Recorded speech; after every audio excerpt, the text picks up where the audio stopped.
안녕하십니까. 부장이 떠먹여주는 뉴스, 부먹뉴스. 오늘은 이진우 금융증권부장님 모시고 얘기 나눠보겠습니다. 안녕하십니까. 반갑습니다. 네. 첫 출연이십니다. 자주 좀 하겠습니다. 네. 저희 오늘 다룰 주제가 비트코인입니다. 여러분들 많이 투자들 많이 하셨고 뭐 재미를 보신 분들도 있고 뭐 손실을 보신 분들도 있을 텐데 최근에 또 다시 또 꿈틀대고 있습니다. 한동안 쭉 올랐다가 좀 빠졌다가 또 최근에 또 다시 올라오고 있습니다.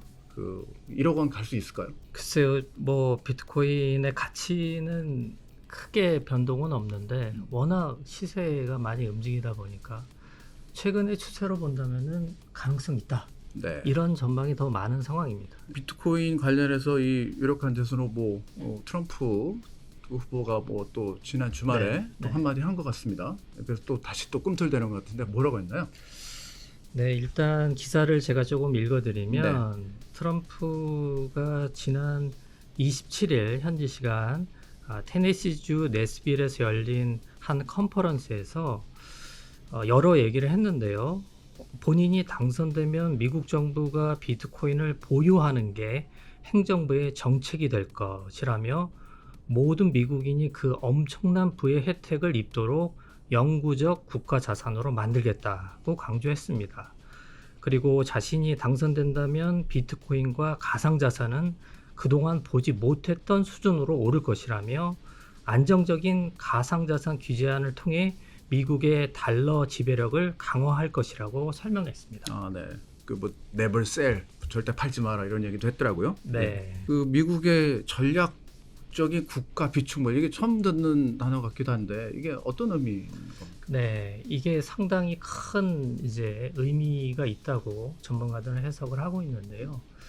조금 이거를 이해하려면은 중앙은행이 또 정부가 어떤 역할을 하고 있는지 이런 것들을 조금 설명을 좀 드려야 할 것 같은데 중앙은행은 기본적으로 이제 화폐를 찍어내는 곳입니다. 네. 그거를 우리는 발권력이라고 얘기를 네. 하는데요. 근데 예를 들어 가지고 무작정 계속해서 화폐를 찍어내면 화폐의 가치가 계속해서 떨어지게 되죠. 그렇죠. 네. 그래서 이런 화폐의 가치 변동성을 막기 위해서 대다수 중앙은행은 자산을 매입하게 됩니다.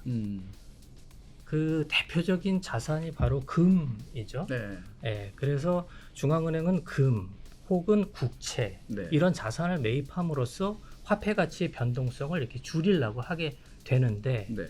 여기서 얘기한 그 전략적 국가 비축 물량이란 얘기는 결론적으로 이런 자산을 사겠다. 네.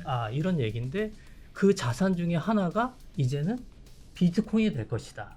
그런 얘기입니다. 다시 얘기해서 미국 중앙은행이 이제 자산을 사게 되는데 금, 국채 그리고 비트코인을 사겠다. 이런 얘기로 받아들여져서 수급 측면에서 봤을 때 미국의 중앙은행이 비트코인 시장으로 들어온다. 네. 이렇게 해석할 수 있기 때문에 상당한 의미가 있다. 이렇게 받아들여지고 있습니다. 비트코인이 어떻게 보면 이게 상당히 이게 증권인지 뭐 자산의 투자 가치인지 아직도 뭐 여러 가지 좀 불무명한데 미국 정부가 나서서 그렇죠. 뭐 금과 같은 수준의 그렇죠. 비축물이 되겠다라고 그렇죠. 하니까 투자하시는 분들 엄청나게 관심을 그래서 가지게 지금 돼요. 이제 비트코인이 1억을 일단 넘지 않을까 네. 이런 전망이 나오고 있는 주요한 원인이 되고 있습니다. 근데 뭐 최근에서는 또 한참 뭐 반감기도 지나고 해서 비트코인 뭐 일부에서는 뭐 5억까지 간다 이런 보도도 있었는데 한동안 떨어졌단 말이죠. 독일 정부에서 뭐 이걸 좀 내다 팔았다면서요? 그러니까요. 일단 이 정부가 비트코인을 보유하는 게 당장 보면은 호재로 받아들일 수 있습니다. 네. 그 시장의 참여자가 되는 거니까요. 근데 이제 독일 정부의 케이스를 보면은 이건 또 악재로 작용을 했습니다. 그러니까 독일 정부는 중앙은행 차원에서 자산이라고 비트코인을 매입했던 건 아니고요. 이제 어떤 뭐 불법 사이트 이런 데서 이제 비트코인이 거래가 됐었는데 네. 그거를 이제 정부가 압류를 했던 네, 거죠. 환수였는데 그 금액이 거의 4조 원에 달하는 비트코인이었고요. 그거를 시장에다가 내다 팔았습니다. 왜냐하면 독일 정부 입장에서는 미국 정부와는 다르게 우리가 비트코인을 갖고 있을 이유가 없다. 그리고 압류를 했으니까 이걸 현금화 시키겠다. 이런 생각으로 그냥 가격 불문 시장에다가 내다 판 겁니다. 그러다 보니까 비트코인 가격이 곤두박질 쳤고요. 그래서 8천만 원이 우리나라 기준으로는 깨지게 된 그런 이유가 됐죠. 다시 얘기해서 정부가 비트코인을 보유하는 것이 살 때는 큰 호재가 되지만 이렇게 팔 때는 또 엄청난 악재가 될 수 있는 네. 동전의 양면과 같다 이렇게 볼 수 있습니다. 한번 출렁거렸는데 이게 중앙 정부가 독일 정부는 야 이건 뭐 자산으로 볼 수 없어. 그래서 내다 팔았고 미국 정부 아직 트럼프 정부가 들어오진 않았지만 트럼프 정부는 아니 이건 굉장히 중요한 자산이야. 각국마다 이렇게 해석이 달라지는군요. 네. 그리고 정부 정책은요. 이렇게 코인에 굉장히 큰 영향을 줄 수 있습니다. 예를 들어서 사실 그동안 비트코인이 자산이냐, 화폐냐, 여러 가지 이제 논쟁이 네. 주식이냐 네. 이런 여러 가지 논쟁이 네. 있었는데 최근에 비트코인 가격이 많이 올랐던 건 근본적으로 본다면은 현물 ETF를 미국 정부 SEC니까요. 그렇죠. 예, 네. 증권거래위원회가 이거를 승인해주면서 탄력을 받기 시작을 네, 했거든요. 네. 우리나라 가격으로 3천만 원부터 1억을 돌파하게 된 주요 원인이 있었거든요. 그러니까 결론적으로 본다면은 이런 어떤 코인 가격이 그 자체의 영향으로도 움직이지만 이런 정부의 정책 이런 것들에 큰 영향을 받는다 이렇게 보시면 될 것 같습니다. 네. 그런 측면에서 우리 정부도 최근에 엊그제죠 그 세법 개정안 관련된 그 정책을 발표했는데 이 코인세 이 부분에 대해서 약간 유예한다는 발표를 했어요. 네. 어떤 내용입니까? 일단 뭐 우리나라 이제 자산을 조금 설명을 드리면 부동산은 잘 아시겠지만 팔고 차익이 생기면 거기에 대해서 세금을 냅니다. 네. 심지어 이제 막 다주택자에 대해서는 중과세를 그렇죠. 하고 있고요. 주식은 근본적으로 보면 금투세 얘기가 나오고 있지만 근본적으로는 지금 없습니다. 네. 그러니까 예를 들어서 제가 삼성전자를 사가지고 판다고 그래서 거기서 뭐 이익이 났다고 그래서 거기에 대해서 과세를 하거나 이렇지는 않습니다. 지금 구조가. 근데 이제 지금까지 계속 얘기가 나왔던 거는 제가 뭐 코인을 옹호하는 건 아니고요. 네. 코인에 대해서 예를 들어서 비트코인을 팔아서 차익이 생기게 되면 그것에 대해서 과세를 하겠다. 이 부분은 원래는 22년에 과세를 하기로 했습니다.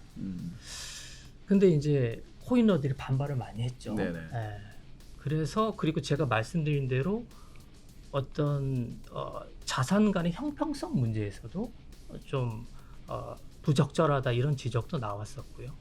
그래서 이제 한번 연기를 해가지고 내년 1월부터 다시 시행을 하기로 했었죠. 네. 근데 요번에 다시 이제 그거를 2027년 2년 더 연장하기로 했습니다.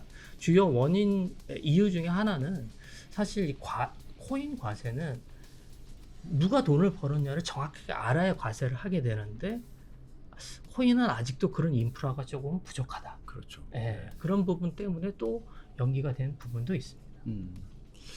아무튼 이 비트코인 가상화폐 투자자들 좀 관심이 높아지고 있는데 지금 신규 투자자 혹은 가지고 있는 보유자들 어떻게 됩니까? 원래 투자는 본인의 투자 원칙에 따라서 그 말씀할 줄 알았습니다. 하는 게 좋고요. 근데 다만 이 원론적인 얘기지만 비트코인은 기본적으로 다른 코인에 비해서는 조금 덜합니다만 코인은 기본적으로 시세 변동성이 굉장히 높습니다. 네. 그러니까 어떤 본인만의 투자 원칙을 세워서 장기적으로 가야만 손실을 줄이고 좀 이익을 극대화할 수 있지 않을까 이렇게 말씀드리고 싶습니다. 네. 점점 이 재테크 관심이 높은데 이게 그 비트코인 가상 투자, 가상화폐 투자에 대해서도 이 정책적인 내용, 뉴스들 잘 챙겨보시고 앞으로도 관심 있게 쭉 지켜봐야 되겠습니다. 지금까지 이진우 금융증권부장과 함께했습니다. 네. 수고하셨습니다. 고맙습니다.